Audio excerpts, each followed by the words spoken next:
Student बिस्मिल्लाहिर्रहमानिर्रहीम। हमने class 10 के बायोलॉजी में चैप्टर नंबर 11 स्टार्ट किया था और उसमें हमने पिछले लेक्चर में हमने स्टडी किया था होम्योस्टेसिस। आज हम पढ़ेंगे होम्योस्टेसिस इन प्लांट्स, जो हमारा सेकंड टॉपिक है। चैप्टर नंबर सेकंड जो है यानी 11 नंबर चैप्टर जो है 10 क्लास के बायोलॉजी में वो है होम्योस्टेसिस इन प्लांट्स। जैसा कि होम्योस्टेसिस को हमने डिफाइन किया था पिछले लेक्चर में कि होम्योस्टेसिस हम किसे कहते हैं, यानी the ability of living organism to maintain or try to maintain the internal body condition, यानी लिविंग ऑर्गेनिज्म की वो सलाहियत जिसमें वो मेंटेन करता है या वो मेंटेन करने की कोशिश करता है किसको, इंटरनल बॉडी टेम्परेचर को, इंटरनल बॉडी कंडीशंस को। इंटरनल बॉडी की जो कंडीशंस है, मिसाल के तौर पर जो टेम्परेचर है, इंटरनल बॉडी टेम्परेचर या वाटर सॉल्ट कंसंट्रेशन जो है उसे बरकरार रखने के लिए जो वो मेंटेन करने की कोशिश करता है, उस इंटरनल कंडीशंस को उसे हम कहते हैं क्या, होम्योस्टेसिस। तो नेक्स्ट टॉपिक जो हमारा है होम्योस्टेसिस इन प्लांट्स। ओके, जैसे कि हमने पिछले लेक्चर में पढ़ा था कि द इन्वायरमेंट या external environment change continuously, so plant also respond to these changes occurring in the external environment. Plant also shows respond to these changes. Plant भी response show करता है these changes को in the external environment and keep their internal condition constant.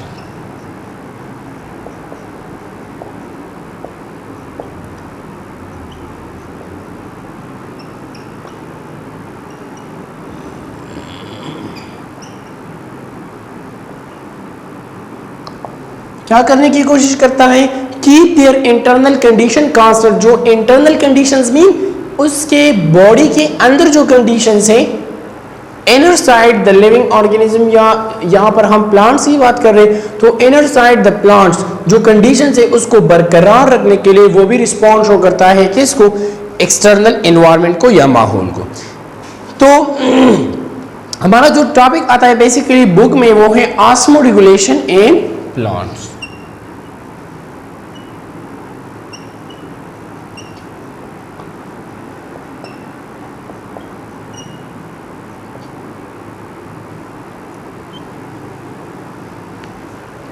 Osmoregulation of plants, the ability of an organism। osmoregulation को हम define कैसे करेंगे, osmoregulation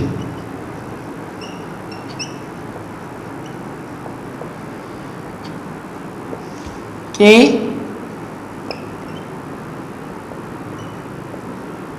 the ability of an organism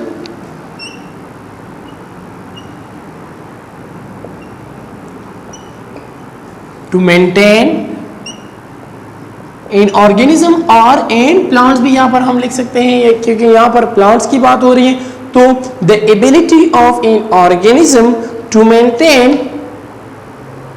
normal concentration of water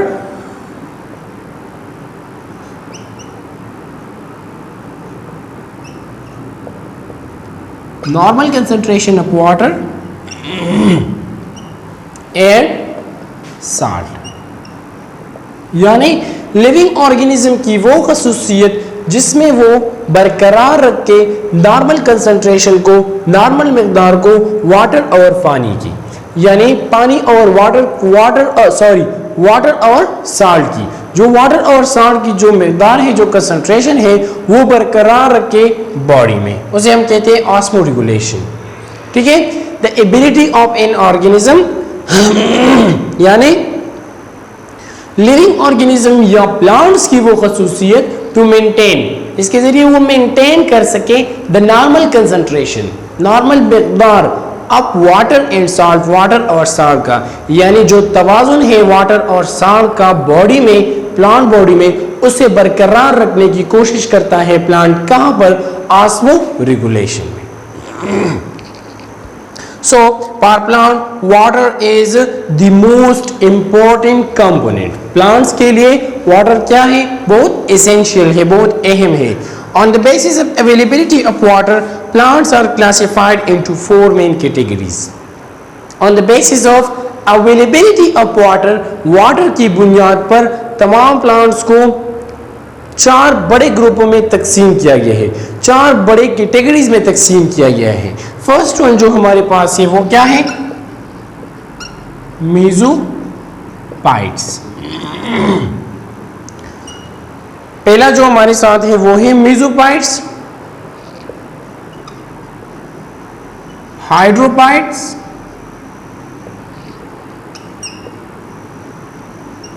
ज़ीरोफाइट्स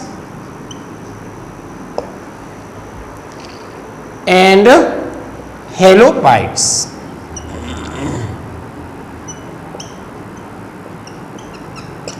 water availability की बुनियाद पर तो plants को 4 बड़े ग्रुपों में तकसीम किया गया है, 4 बड़े कैटेगरीज में तकसीम किया गया है. मेसोफाइट्स, हाइड्रोफाइट्स, ज़ीरोफाइट्स एंड हेलोफाइट्स. हम एक एक को बारी बारी डिस्कस करते हैं. मेसोफाइट्स, पहले हम मेसोफाइट के बारे में स्टडी करेंगे कि मेसोफाइट हम किसे कहते हैं.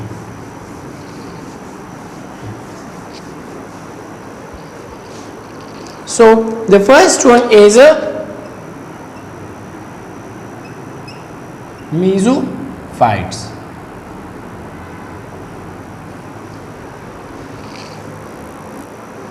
जैसे कि नेम इंडिकेट करता है, the meaning, what is the meaning of this word mesophytes. जैसा कि हम meso mean medium, meso mean medium and phytes mean plants. Meso mean medium and phytes mean plants. Mesophytes plants को हम define कैसे करेंगे कि those plants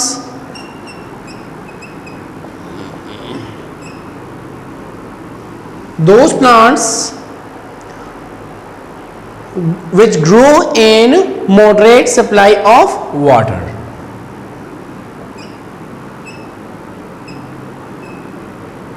Which grow in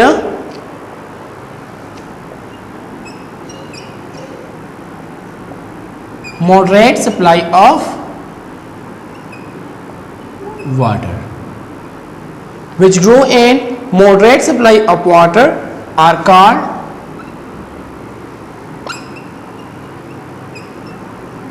mesophytes.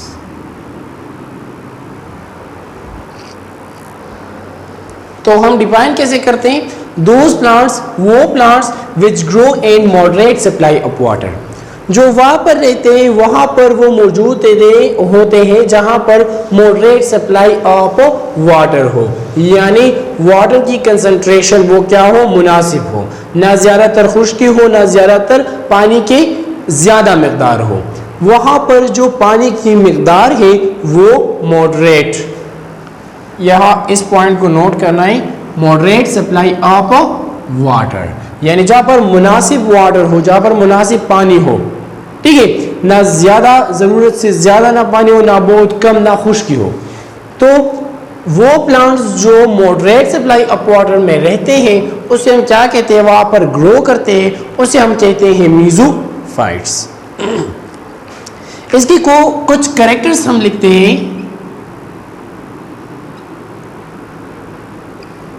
कुछ characteristics हम, these have moderate water availability. यहाँ पर water की अवेलेबिलिटी जो है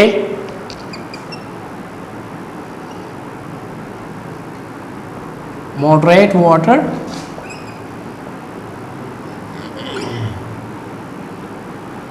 अवेलेबिलिटी, यानी वाटर अवेलेबिलिटी वो मॉडरेट होगी. In limit supply of water any those they close the stomata to prevent loss of water. In limit supply of water, जहाँ limit supply of water, जब water की concentration कम हो, जब water कम हो, so they close their stomata, इसका stomata जो है वो क्लोज करता है to prevent the loss of water. Stomata हम जानते हैं कि लीफ के मेसोपाइट्स में लीफ के लोअर एपिडर्मिस पर होल्स होते हैं, जिसे हम क्या कहते हैं, इसे हम स्टोमेटा कहते हैं, जिस पर जो गैसियस एक्सचेंज भी होता है एंड द ट्रांसपिरेशन, जो इवापोरेशन है, जो वाटर इवापोरेट होते हैं, वो प्रोसेस भी स्टोमेटा के जरिए होते हैं। तो लिमिट सप्लाई ऑफ वाटर, जब वाटर की कंसंट्रेशन या वाटर कम हो, उसकी मिकदार कम हो, तो मेसोपाइट्स प्लांट क्लोज देयर स्टोमेटा, ये अपना स्टोमेटा को क्लोज करते हैं, किस लिए, टू प्रिवेंट, प्रिवेंट मीन मना करना, बचाना, द लॉस ऑफ वाटर, जो वाटर जाया होते, जो वाटर इवापोरेट होंगे, उसको प्रिवेंट करने के लिए, उसको बचाने के लिए। And rich supply of water they keep stomata open, and rich supply of water, जब वाटर की कंसंट्रेशन ज्यादा हो तो दे ओपन स्टोमेटा, ये स्टोमेटा को ओपन करता है फॉर, किस लिए, स्टोमेटा को ओपन करते हैं for loss of water, to transpire water quickly.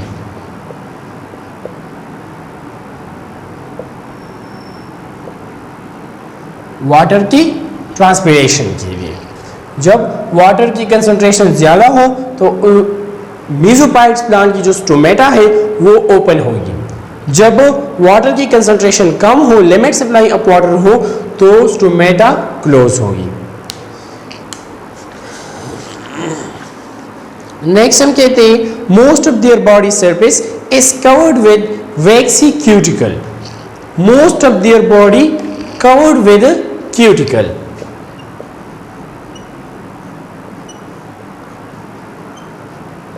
most of their body covered with waxy cuticle। Cuticle एक लेयर है जो क्या है, most of their body surface mostly cover हुआ होता है विद वैक्सी क्यूटिकल। क्यूटिकल एक लेयर है जो लीफ के एपिडर्मिस के ऊपर या स्टेम पर भी, बाज जो मेसोपाइट्स प्लांट ऐसे है जिसके स्टेम पर भी है क्यूटिकल लेयर, और वो क्यूटिकल लेयर भी क्या करता है, prevent the loss of water, also support the plant tissues, and their common function is to prevent the loss of water. इसका एग्जाम्पल्स जो है मेस, मैंगो, रोज एटसेट्रा, ये इसके एग्जाम्पल्स हैं।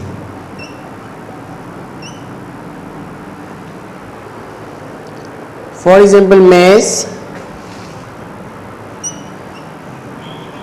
मैंगो, रोज एटसेट्रा, ये हमारे साथ एग्जाम्पल है मेसोपाइट्स प्लांट्स की। तो एक हमारे साथ जो पहला है वो है मेसोपाइट्स, दूसरे नंबर पर जो प्लांट्स है, सेकंड कैटेगरी जो है वो है hydrophytes.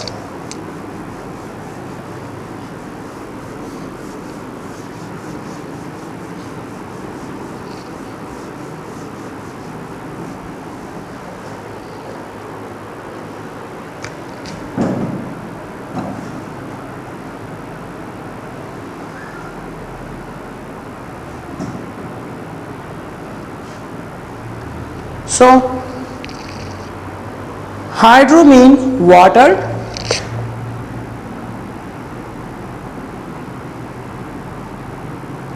and phytes mean plants, phytes mean plants। So हम किस तरह डिफाइन करेंगे हाइड्रोपाइट्स plants. So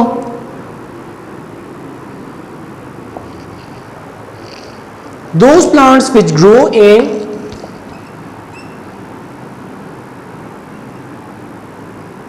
which grow in those plants which grow in rich supply of water. Rich supply of water are called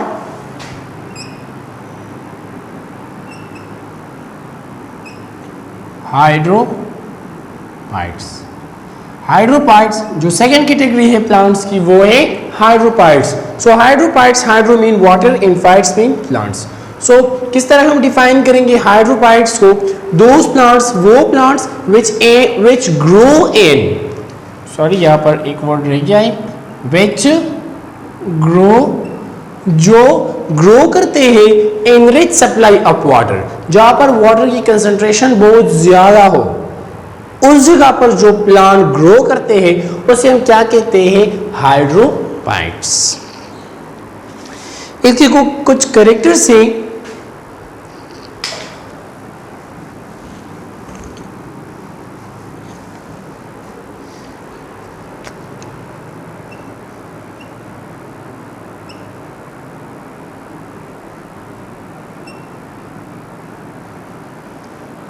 इसकी भी अपनी कैरेक्टरिस्टिक्स है, in plant की अपनी कैरेक्टरिस्टिक्स हैं. Water entering through their body, water enter through their body through their whole surface. यानी water जो है वो एंटर हो सकते हैं to their to their body through their whole surface. Water इनकी बॉडी को एंटर हो सकते हैं थ्रू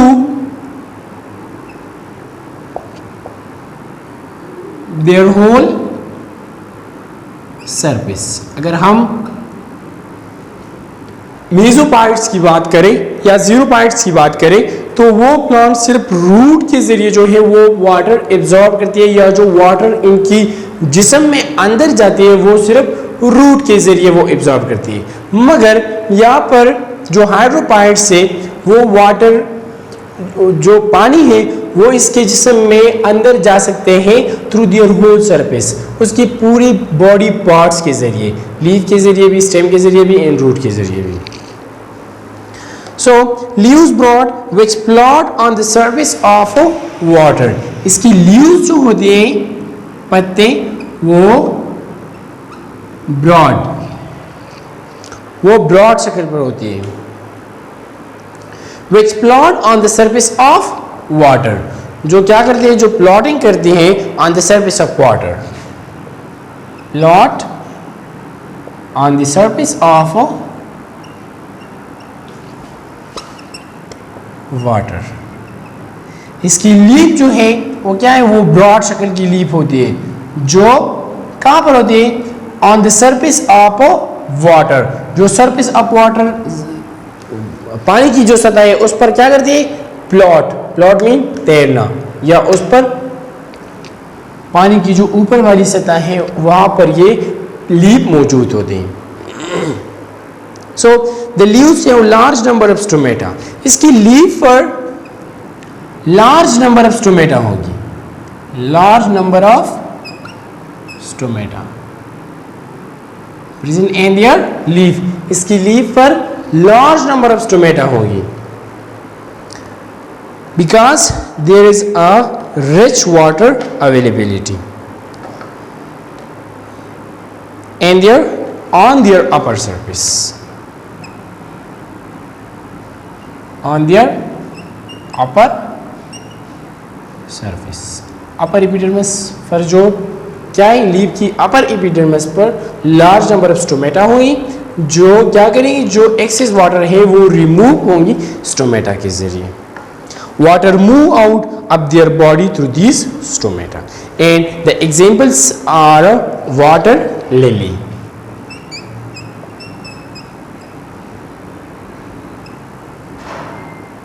वाटर लिली एक प्लांट है जो ज़्यादातर जो पानी में होते हैं, and hydrilla.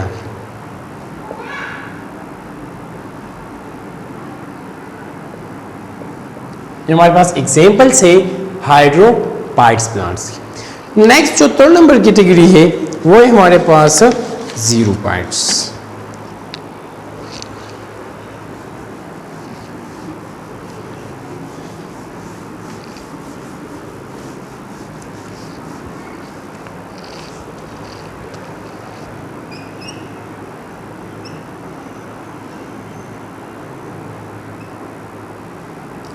What is the meaning of this name ज़ीरोपाइट? Zero mean dry and pites mean plant. Zero mean dry and pites mean plants. So हम इससे भी डिफाइन कर सकते हैं कि ज़ीरोपाइट प्लांट हम किस तरह डिफाइन करेंगे? ज़ीरोपाइट live in dry environment. Xerophyte, those plants which live in dry environment.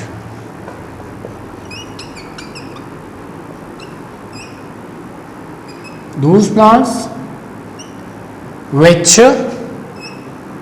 grow on dry environment. जो ड्राई इन्वायरमेंट में लीव होते हैं, जो ड्राई इन्वायरमेंट में ग्रो करते हैं, उसे हम क्या कहते हैं? उसे हम कहते हैं ज़ीरोपाइट। जैसा कि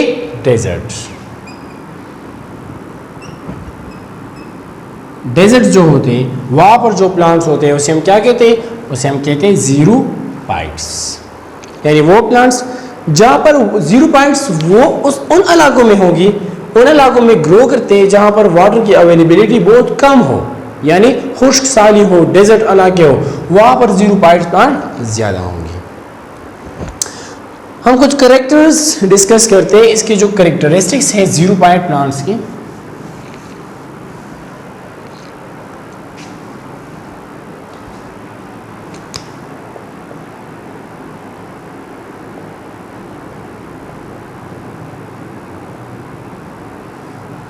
See कुछ characteristics.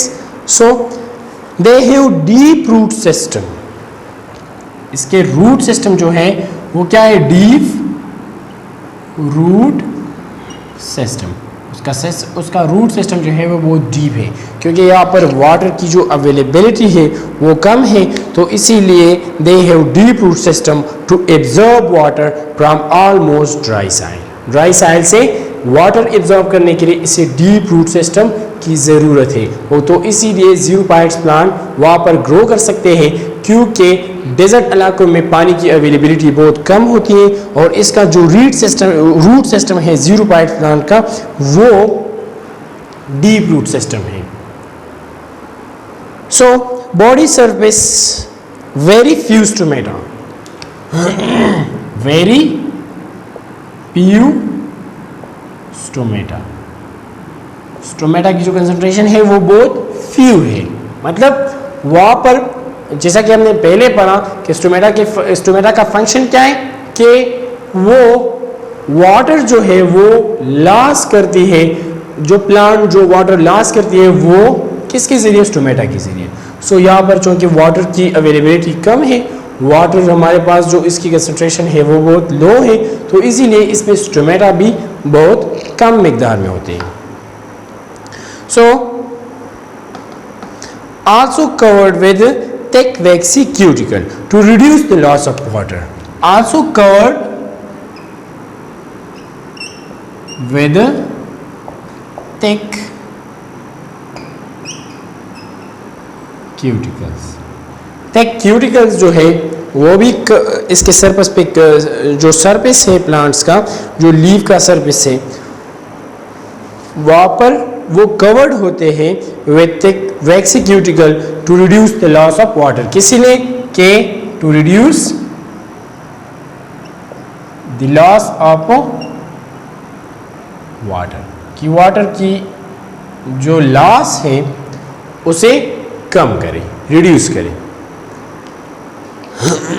इसके जो एग्जाम्पल्स है कॉकटाई, एकेशिया, एकेशिया निलोटिका या एकेशिया मोडेस्टा जैसे हम कहते हैं, एंड ओफेंशिया एटसेट्रा। हमारे साथ एग्जाम्पल से ज़ीरोपाइट्स प्लांट्स की। नेक्स्ट जो लास्ट वन जो हमारे साथ कैटेगरी है वो है हेलोपाइट्स।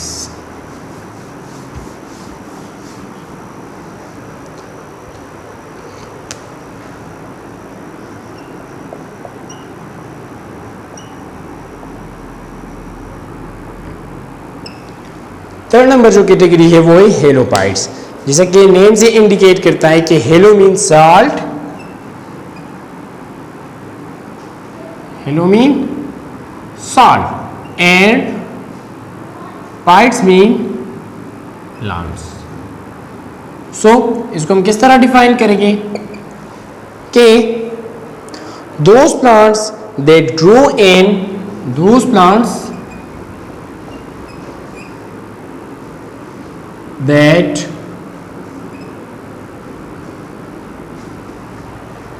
those plants that grow in habitat habitats with salty water,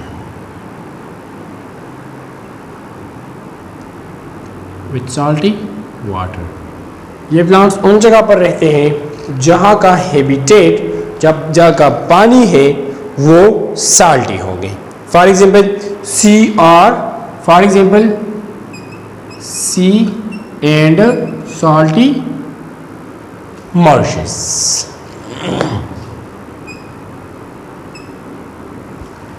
ये जो है यहाँ पर क्या होंगे, जो सी वाटर है उसमें भी साल्ट का कंसंट्रेशन बहुत ज़्यादा है, या साल्टी मर्शेस जो है उसमें भी साल्ट का कंसंट्रेशन जो है वो बहुत ज़्यादा है। तो यहाँ पर जो प्लांट्स ग्रो करेंगे, यहाँ पर जो प्लांट्स लीव करेंगे वो से हम क्या कहते हैं, उसे हम कहते हैं हेलोपाइट्स, यानी those plants that grow in habitats with salty water. So इनके कुछ कैरेक्टरिस्टिक्स हैं।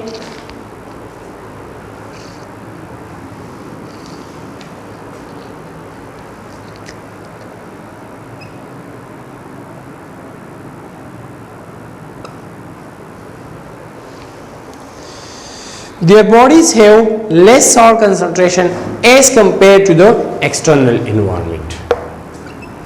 इसके बॉडी में less concentration of salt, body के अंदर less concentration of salt है as compared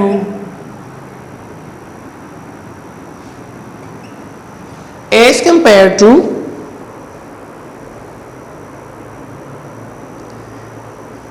the external environment.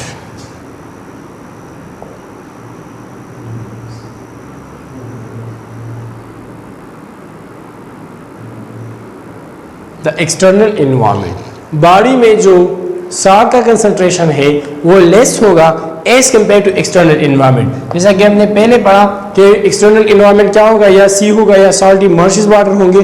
तो सी वाटर या मर्शिस वाटर में जो साल्टी मर्शिस वाटर उसमें जो साल्ट का कंसंट्रेशन है वो ज़्यादा होगा as compare to internal environment. So water try to move out from their body,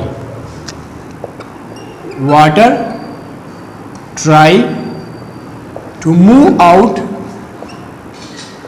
from their body। Water क्या करेगी, कोशिश करेगी to move out from their body, कि इस सिचुएशन से बाहर जाए। क्योंकि डिफ्यूजन, हम एक फिनोमेना हमने स्टडी किया था डिफ्यूजन के, मॉलिक्यूल जो है वो लोअर कंसंट्रेशन में हायर कंसंट्रेशन से लोअर कंसंट्रेशन जाएगी। तो यहाँ पर जो एक्सटर्नल जो सॉल्यूट का कंसंट्रेशन है, जो साल्ट है वो ज़्यादा है उनकी मिकदार, जो इंटरनल जो सॉल्वेंट है जो वाटर है उसको वो कंसंट्रेशन को बरकरार रखने के लिए जो प्लांट्स के अंदर जो पानी है वो क्या जाएगी, बाहर इन्वायरमेंट को, क्योंकि कंसंट्रेशन को बरकरार रखने के लिए। So water try to move out from the body into the environment. These plants absorb salt from internal water by active transport. These plants absorb salt. These plants absorb salt from external water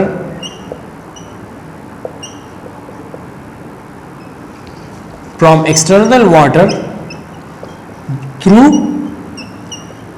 active transport. किसके जरिए? These plants absorb salt. जब plant salt absorb करेगी from external water से, तो वो करेगी किसके जरिए? Through active transport. Active transport में वो एनर्जी इसके लिए एक्सपेंड करेगी, वो एनर्जी इसके लिए जाया करेंगी, एनर्जी इस्तेमाल करेंगी फॉर एब्जॉर्प्शन ऑफ सॉल्ट, क्योंकि एब्जॉर्प्शन की मकदार वहाँ पर ज़्यादा है. ठीक है. सो जब वो प्लांट एब्जॉर्ब करेगी salt water through active transport, so the halophytes plants absorb salt from external water through active transport. ये थे हमारे पास ये था हमारा आज का topic homeostasis in plants and osmoregulation. और ऑस्मोरेगुलेशन जैसा कि हमने पढ़ा कि वाटर अवेलेबिलिटी की बुनियाद पर तमाम प्लांट्स को, जो प्लांट्स है उसे 4 बड़े ग्रुपों में on the basis of water availability 4 बड़े ग्रुपों में डिवाइड कर दिया गया था, जो हमने डिस्कस किया यहाँ पर. सो ये था हमारा आज का topic. That's enough for today. Thank you.